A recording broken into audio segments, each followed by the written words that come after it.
नमस्कार विद्यार्थी मित्रांनो, आज आपण भेटत आहोत एका नव्या रूपामध्ये. शिष्यवृत्तीच्या संदर्भात मार्गदर्शन या ठिकाणी चालणार आहे.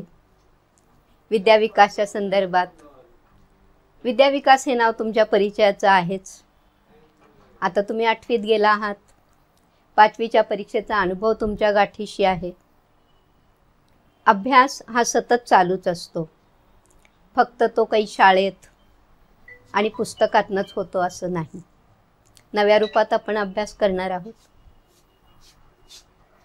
मी सुनंदा जोशी महानगरपालिकेच्या शाळेतनं निवृत्त झालेली आहे आणि शिष्यवृत्ती परीक्षांचं मराठी विषयांचं मार्गदर्शन करत असते. आज आपण 8वीच्या वर्गाच्या विद्यार्थ्यांना या संदर्भात पहिलं व्याख्यान देणार आहोत. 8वीच्या मुलांना पहिला अनुभव आहेच 5वीच्या परीक्षेचा. इयत्ता 5वीमध्ये तुम्ही ही परीक्षा दिलेली आहे. उत्तीर्ण झालात, गुणवत्ता यादीतही आला असाल आणि आता 8वीमध्ये तुम्ही नव्याने अभ्यास सुरू केला असेल. त्यामुळे विषय, घटक, गुणदान, OMR पद्धत हे सारं तुम्हाला माहिती आहे. तरी पण पुन्हा नव्यानं सुरुवात करताना पुन्हा नव्यानं श्री गणेशा करूया. तर शिष्यवृत्ती परीक्षा विषय मराठी आणि त्यातील आकलन हा घटक. 4 घटक असतात हे तुम्हाला माहितीच आहे. पण आज आपण आकलन या घटकातील पहिला उपघटक पाहणार आहोत. तर बघूया आकलनाचे घटक कोणते आहेत आणि त्या पद्धतीने आपण आज सुरुवात करूया.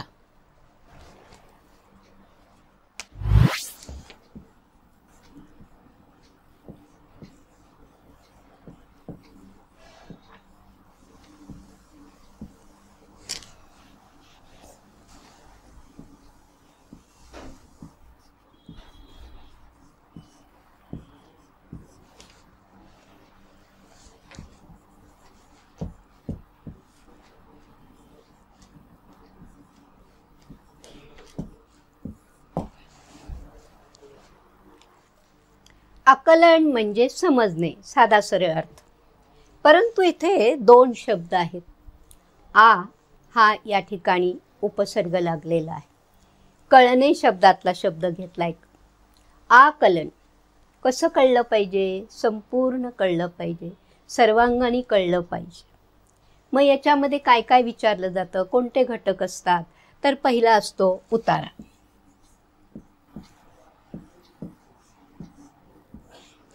नंतर कविता, संवाद आणि सुसंगत परिचय.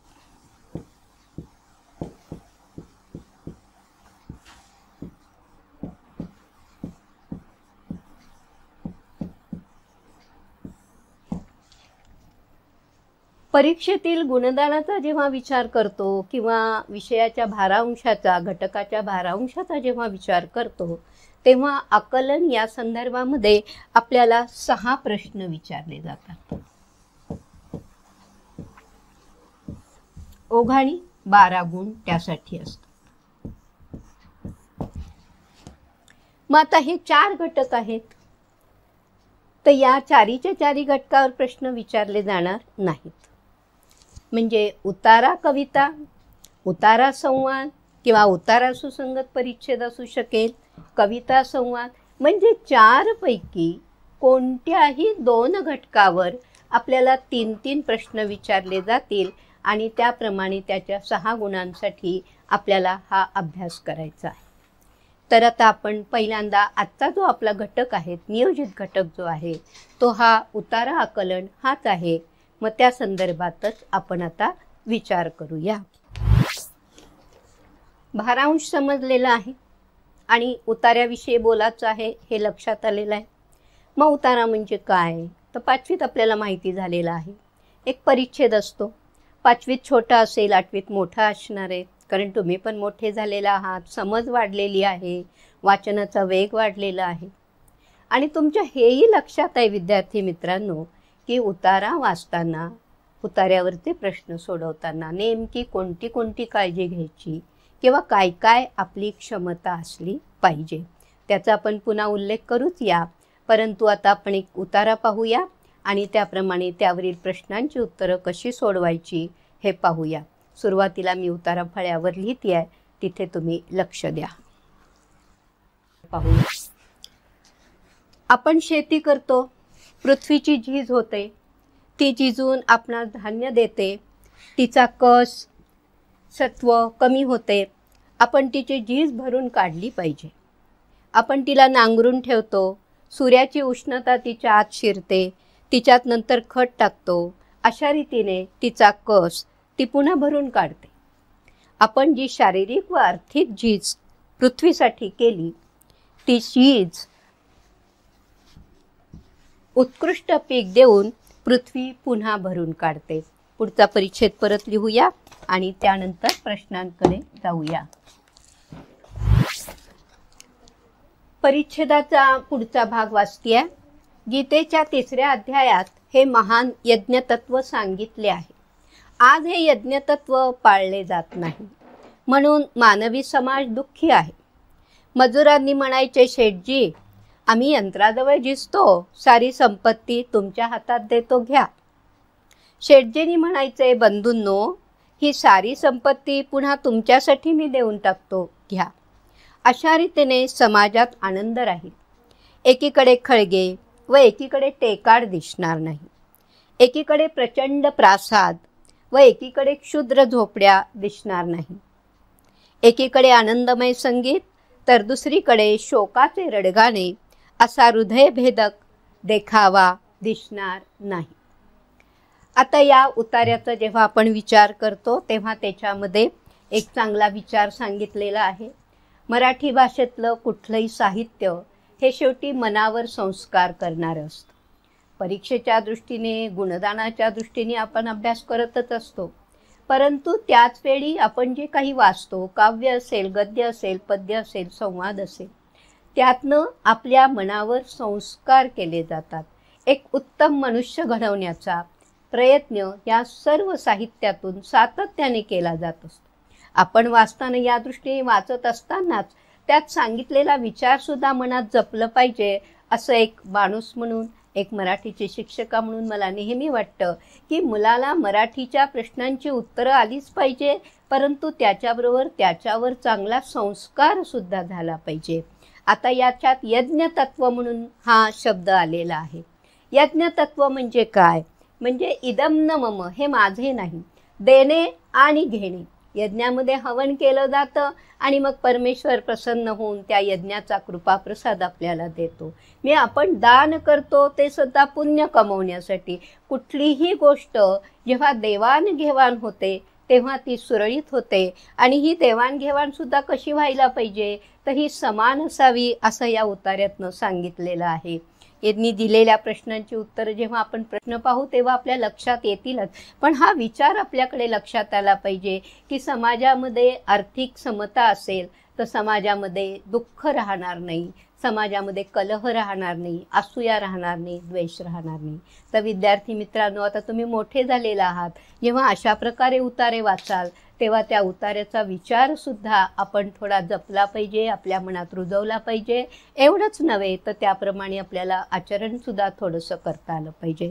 जसं देवाणघेवाण मी म्हटलं, कष्ट कराल तर तुम्हाला चांगले गुण नक्कीच मिळतील. मग कष्ट म्हणजे काय, तर काळजीपूर्वक वाचायचं आहे, मेहनत करायची आहे, आपल्याला अभ्यास हा अगदी मनापासून करायचा आहे. तर असा हा आपण उतारा पाहिला.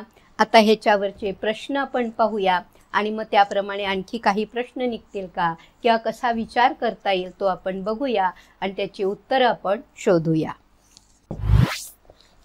या उतार्यावरचा पहिला प्रश्न असा विचारलेला आहे की माणसाची शारीरिक झीज पृथ्वी कशाने भरून काढते. आपण उतारा पाहिला तेव्हा आपल्या लक्षात आलं की पृथ्वीची झीज होते, मग ती भरून काढल्यानंतर आपल्याला त्याच्यातनं उत्पन्न मिळतं. मग जमीन नांगरल्याने, का पीक येण्याने किंवा सूर्यप्रकाश की खताचा वापर. प्रश्न म्हणून म्हणायचं की काळजीपूर्वक वाचायचा. आता तुम्ही 8वीत गेलेला आहात, त्या तुम्हाला माहिती आहे माणसाची शारीरिक झीज असं म्हटलेलं आहे. पृथ्वीची झालेली झीज असेल तर पर्यायाचं उत्तर लगेच बदलतं. तर माणसाची शारीरिक झीज, पृथ्वी काय करते आपल्याला, पीक देते. या पिकातनं अन्नधान्य तयार होतं, मग त्यापासून आपण पदार्थ तयार करतो, आपली भूक भागवतो, आपलं शरीर तंदुरुस्त. म्हणजे शारीरिक झीज माणसाची ही पिकातून भरून काढता येते. पण जर प्रश्न उलटा असला किंवा शब्द बदलून असता की पृथ्वीची झीज कशाने भरून निघते, मग त्याचा पर्याय लगेच खतांचा वापर असा आला असता. तर अशा प्रकारे जेव्हा आपल्याला प्रश्न वाचायचा असतो तो अतिशय काळजीपूर्वक शब्दांकडे नीट लक्ष देऊन वाचला पाहिजे. आणि शिवाय म्हटलेलं आहे की शारीरिक झीज, आलं का लक्षात? कारण आपल्या पर्यायामध्ये उतार्यामध्ये शब्द आर्थिक व शारीरिक झीज असं दोन्ही आहे. मग आर्थिक झीज असेल तर इथे पर्याय वेगळे येऊ शकतात किंवा मग त्या पिकांची विक्री करून किंवा असा पर्याय बदलू शकतो. म्हणजे इतके बारकावे आपण त्या अभ्यास करताना शब्दाचा अभ्यास केला पाहिजे. ज्याला शब्दाचा किस पाडणे म्हणतात ना, त्या पद्धतीने उतार्यावर विचार केला पाहिजे. प्रश्न काही सोपे असतात, काही मध्यम स्वरूपाचे असतात आणि काही आपल्याला खूप विचाराला चालना देणारे असतात. कारण अगदी 2 पर्याय आपल्याला जवळचे असतात. आपण उतारा वाचला की पटकन मुलं म्हणतात खताचा वापर केला, झीज भरून आली. कारण त्यांनी उतार्यात ते वाचलेलं आहे की खत वापरलं की जमिनीची झीज भरून येते. म्हणून प्रश्न वाचताना माणसाची शारीरिक झीज पृथ्वी कशाने भरून काढते. कारण सूर्यप्रकाश, खताचा वापर, जमीन नांगरणे हे जमिनीच्या झीजेच्या बाबतीतले शब्द आहेत, त्याच्याशी संबंधित आहे. आणि माणसाची शारीरिक झीज याच्याशी पीक येणे हा एवढा एकच पर्याय बरोबर आहेत. यानंतरचे जे प्रश्न आहेत आपण पुन्हा बघणारच आहोत याप्रमाणे. तर उतारा वाचताना उत्तर कसं शोधायचं, तर त्या प्रश्नातला शब्द बघायचा. आता इथं नुसता एक झीज शब्द बघून चालणार नाही. कुणाची झीज विचारली आहे, कोणती विचारली आहे, म्हणजे जशी जशी इयत्ता वाढत जाते तसे तसे प्रश्नांमधले बारकावे वाढत जातात. तर इकडे जास्त लक्ष द्यायचं आहे मुलांनो. आणि काळजीपूर्वक जर वाचलं, शब्द असा विचार करून जर त्याच्यावर विचार केला तर आपल्याला बरोबर उत्तर सापडू शकतं. आणि म्हणून या ठिकाणी दुसरा पर्याय जो आहे तो या ठिकाणी आपला बरोबर आहे.